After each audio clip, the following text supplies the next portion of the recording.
Our first guest began his career as an industrial designer. He obsesses on the design of things and how they can complement human needs. It took him 2 years to find the perfect set of cutlery. His interest expanded to the use of space and beyond to how we experience our journey through life.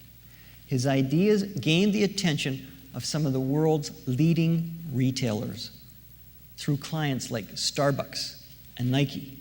He's changing the way people are experiencing their lives around the world. Please welcome Paul Conder. Okay, I want to talk a little bit tonight about how design affects our lives. Not because it makes things pretty, and not because it makes things work, although it does both of those things. It's because it affects our behavior. It affects it in a very deep way, in ways that we don't a lot of the time understand consciously. Think about how you spend money. Think about where you spend money. Think about how you move through this space tonight, how you connect with different digital properties like websites and apps. All that's been designed. It even affects the way that we're governed. This is a stove, nice and simple, right? And when I started my life in industrial design, I was designing sort of very simple things on this kind of scale. This is how the knobs are positioned when you want it to be turned off. Okay, nice and simple. Cold stove here. Where do you think they'd be positioned if you want everything to simmer? All 4 burners. Where do you think you put them? Just point. Right? Okay, great. This is where they go. Isn't that awesome? Now, this thing does everything it's supposed to do, right? It heats food. It doesn't burn the house down. It doesn't look so ugly that you're not going to buy it. It doesn't look great, but it's fine. It's passable. But it makes you a bad cook. Okay, it makes me a bad cook, and I'm just saying, but that's actually kind of hard to do. I took 2 years on my cutlery, right? All right, so that's one scale of this, but what if we scale this up a little bit to where this place is sold? Do you go to places like this and do yourself, this is where I want to dream about spending $50,000 on a new kitchen? No, you go to this place and you expect to be treated really badly and to be sort of like harassed on your price, and everything in there is kind of crappy and badly lit. And how does this place make you feel? What does it make you think when you're there? This place is designed, it's just not designed pretty well. Let's scale this up a little bit further, something to the size of an airline. How many of you have gone through this? Do you like this? Right? In the age of a boarding pass that can be smart, knows who you are, knows where you are, knows what time it is, and know what gate you have to be at, is this really the best way we're going to get on a frickin' plane? Right? Can we do better? Yes, we can. Go on Alaska Airlines and you can show how it's a lot better. Anyway, how much of our design doesn't have any physical form to it at all, or even software behind it? It's just rules. Right? We all live by sets of rules that are designed. They are evolved to be able to change the way we behave in the real world. Scale that up a little further, you get the biggest customer service of all time, the government, right? Interesting fact, Estonia is a digital government. When the Berlin Wall came down, they were able to reinvent themselves. They created a digital platform for all their citizens to be able to interact with the government. It saves a week of time for the average citizen. Think of all the time you spend doing your taxes, right? Dealing with the medical system, all that stuff has been digitized over there, and it works. It works really well. So, let's scale this up into something that you've all experienced just in the last little bit. What did it take to get you here tonight? How did you find out about the Salon? Probably a website, maybe a little word of mouth, maybe some social media, something like that? Sam Sullivan himself? Yeah. How many of you know Sam? I'm just kind of curious. Yeah. Awesome. How did you get here tonight? How did you wind up in queue? What was it like when you were in queue? How did you buy your ticket? Did you do that online or did you go to the box office? What was the service like when you came in tonight, right? They were pretty nice out there, actually. This works pretty well. The queue didn't go on for miles or anything like that. When you came in, though, is there a way that you could smarten that experience up with a smarter ticket? Could you make it simpler to buy drinks and speed that queue up? Could you find your seat easier? All these kind of mundane experiences that we go through all the time that we forget about a lot are actually things that when they break, the whole thing starts to suck.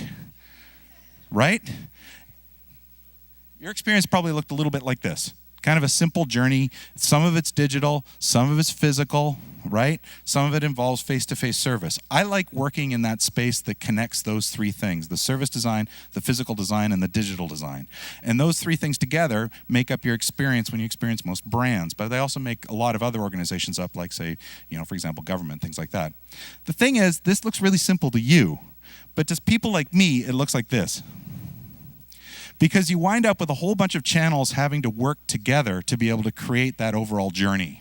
You wind up with a whole bunch of people doing social, other people doing web, other people doing in-person experiences. There's the architecture. Might be an app involved, all of this stuff. And those things are designed by really different groups of people that don't have lunch together enough. Okay? And the reason for that is because the way we're educated, we wind up with these silos that have been built in from birth. I went to an industrial design school. We didn't even talk to the architects much. We didn't talk to the engineers. They were just down the hall because we were industrial designers, and we held it up in this little room, right? We sat over our drafting tables, right? That kind of thinking breaks the moment you get to work, because all of a sudden you got to work with all these other disciplines, and actually creating a simple experience like tonight can break very easily because communication doesn't work between those different groups. Now, we use a lot of tools in our work that come out of industrial design. This is where I came from originally. These are two of the greatest examples of industrial design that I could pull out of the web.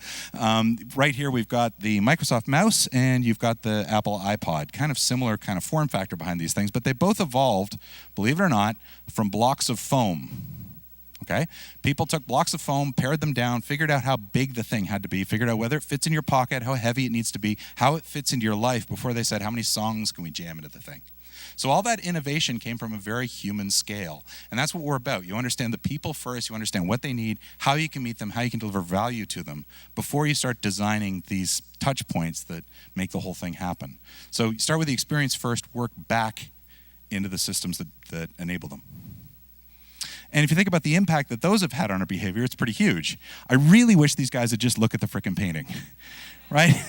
like, how often do you see this in a museum? There's lots of other effects too, but I thought this was kind of a cute picture.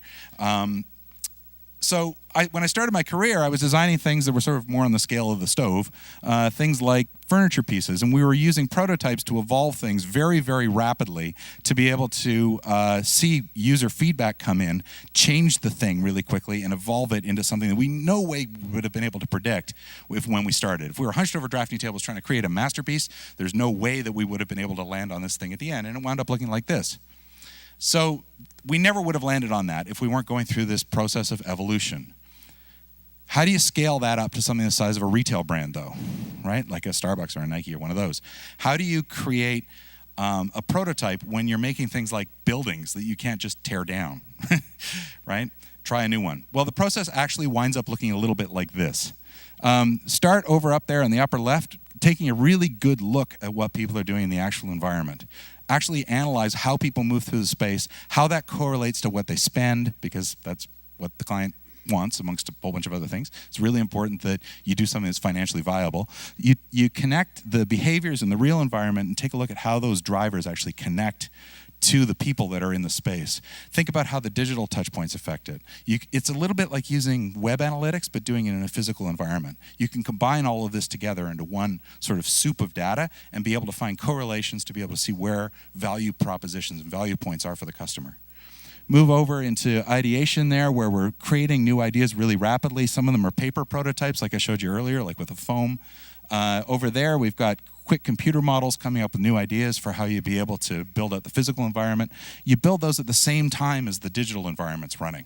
So you wind up with the digital environment and the physical environment meeting together rather than being built separately all the time. That stuff drives me crazy, right? Like I used to design physical stores. When you design stores and then somebody else comes in and builds the service in and builds in the apps and builds in all this stuff and it's all done separately, it never works. It never connects.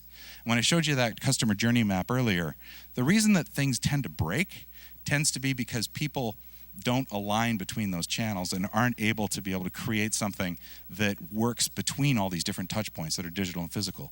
This is about integrating all of it together. In the middle here, that is a cardboard store that we're able to tear up, manipulate, change, run people through it, see whether or not you can shop it, see whether or not you see what's in the store, and we build the whole thing out, change it really rapidly at the same speed that we're able to build digital touch points.